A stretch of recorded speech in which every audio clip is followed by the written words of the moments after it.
மதுரையில் கம்யூனிஸ்ட் கட்சியினர் போராட்டத்தில் ஈடுபட்டு வருகின்றனர். அண்மை செய்தியாக நாம் பார்த்துக் கொண்டிருக்கிறோம். மத்திய அரசு அறிவித்த பட்ஜெட்டில் தமிழ்நாடு, கேரளா உள்ளிட்ட மாநிலங்கள் புறக்கணிக்கப்பட்டதை கண்டித்து மதுரையில் கம்யூனிஸ்ட் கட்சிகள் ஊர்வலமாக சென்று ரயில் மறியல் போராட்டத்தில் ஈடுபட்டு வருகின்றனர். இதுகுறித்தான கூடுதல் விவரங்களை எமது செய்தியாளர் அருண் வழங்க கேட்கலாம். வணக்கம் அருண், இந்த போராட்டம் குறித்தான கூடுதல் விவரங்கள். வணக்கம் திவ்யா. மதுரை பெரியார் பேருந்து நிலையத்திலிருந்து ரயில் நிலையம் வரை இடதுசாரி கட்சிகள் சார்பில் தற்போது மத்திய அரசை கண்டித்து கண்டன ஆர்ப்பாட்டம் மற்றும் ரயில் முற்றுகை போராட்டமானது நடைபெற்று வருகிறது. இந்த போராட்டத்தில் 500க்கும் மேற்பட்டோர் கைது செய்யப்பட்டிருக்கிறார்கள்.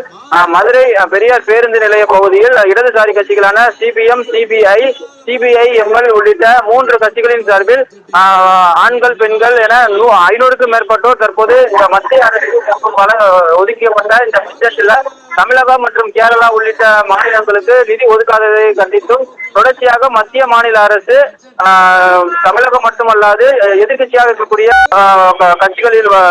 கட்சிகளுக்கு அந்தந்த மாநிலங்களுக்கு மத்திய அரசு பட்ஜெட் முழுமையாக வழங்கப்படவில்லை என்றும் பல்வேறு கோஷங்கள் எழுப்பியும் மத்திய அரசுக்கு எதிராக கண்டன முழக்கமிட்டும் தற்போது இந்த ரயில் முற்றுகை போராட்டமானது நடைபெற்றது. இந்த போராட்டத்தில் ஈடுபட்ட 500க்கும் மேற்பட்டவர்களை காவல்துறையினர் தடுத்து நிறுத்தினர். மேலும் ரயில் நிலையம் முற்றுகையிட்டு போராட்டம் நடத்த முற்பட்ட போது 500க்கும் மேற்பட்டவர்களை காவல்துறையினர் தடுத்து நிறுத்தியதால் லேசான பரபரப்பு ஏற்பட்டது. தொடர்ந்து காவல்துறையினர் அவரிடம் பேச்சுவார்த்தை நடத்தி வந்த நிலையில 500க்கும் மேற்பட்டவர்களை தற்போது 10க்கும் மேற்பட்ட அரசு பேருந்து மற்றும் காவலர் பேருந்து ஏற்றிக்கொண்டு அவர்களை தற்போது திரும்ப பகுதியில் இருக்கக்கூடிய தனியார் திருமண மண்டபத்தில் அடைத்து வைத்திருக்கிறார்கள்.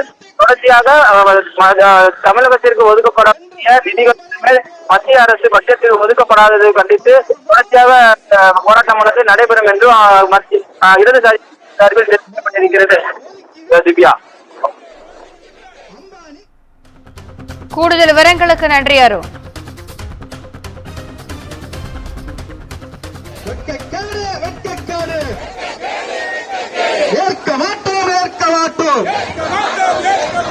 இந்திய நாட்டின் உழைக்கும் மக்கள் ரத்தம் சிந்து, வியர்வை சிந்து.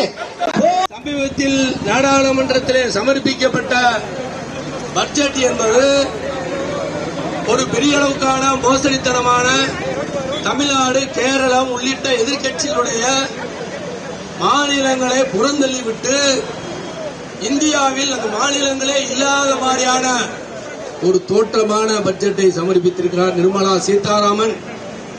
மோடியினுடைய ஆட்சியோடு நமக்கு வாக்களிக்க